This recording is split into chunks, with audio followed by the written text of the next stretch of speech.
I made 2 contracts with them. The first one was back in 2015, and they did an install.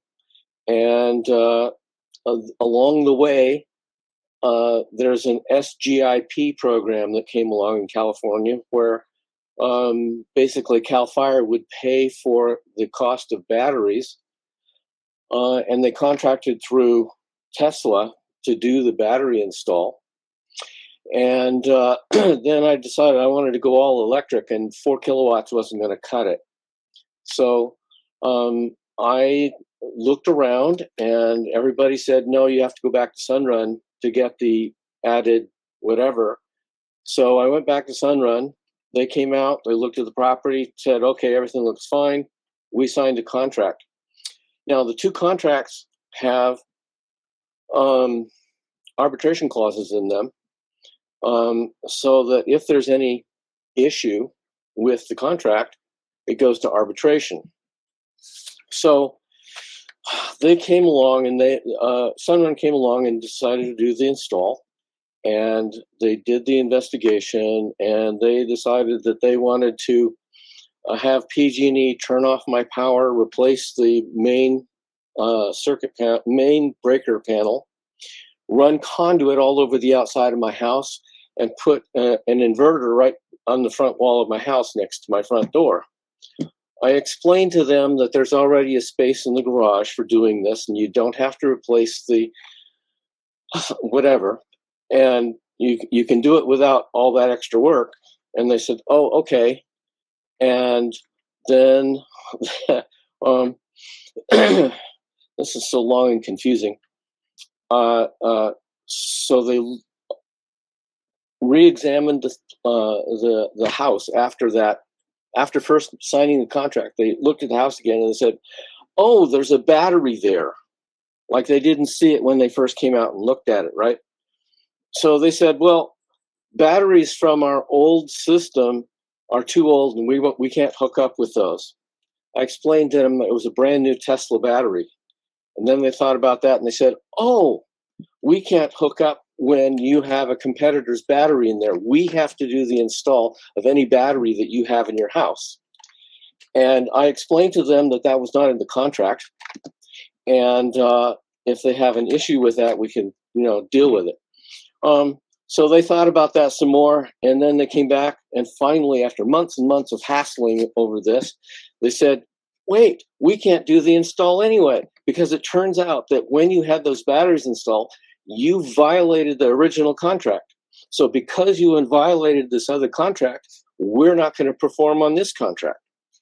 And I explained to them that they were separate contracts. They each had arbitration clauses, and if they want to pursue the issue of there being a breach in the original contract, we have arbitration to solve that problem.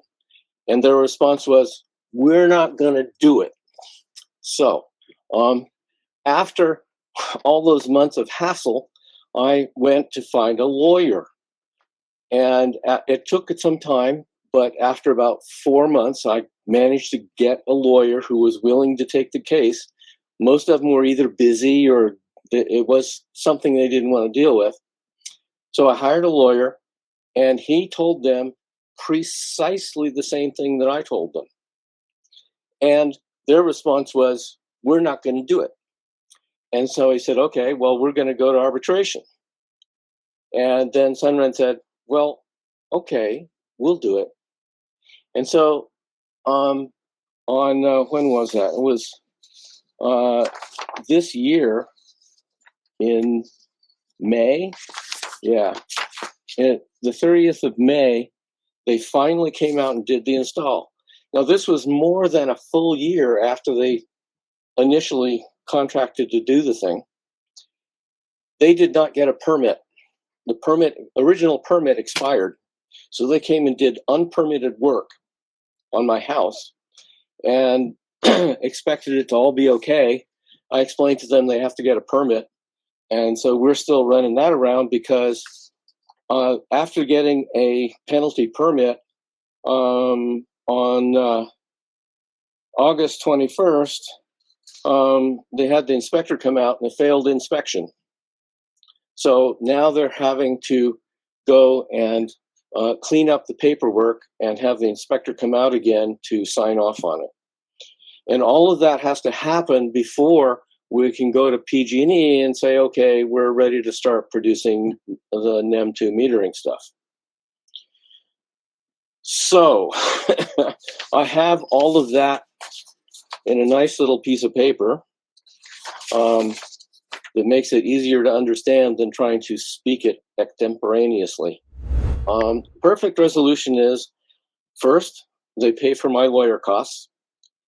Second, they reduce the price by the work that was not done.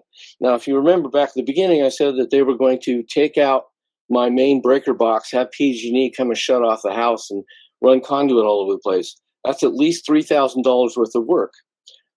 When they agreed that they didn't have to do that, it was already after the NEM2 cutoff and they were into NEM3. And so they knew they had me over a barrel, and they did not reduce the price a penny. $3,000 worth less work to do, and not a penny's difference after they removed it from the contract. And thirdly, I lost approximately $1,800 worth of production during this year of dinking around. And so I want all three of those things to be paid for as a perfect resolution. Sunrun doesn't care about their customers. They're willing to, first of all, they committed extortion by saying, we're not going to do the new install unless you pay us an extortion fee on your original contract. We won't do it. So that is extortion according to California law. So I don't like it when companies commit extortion.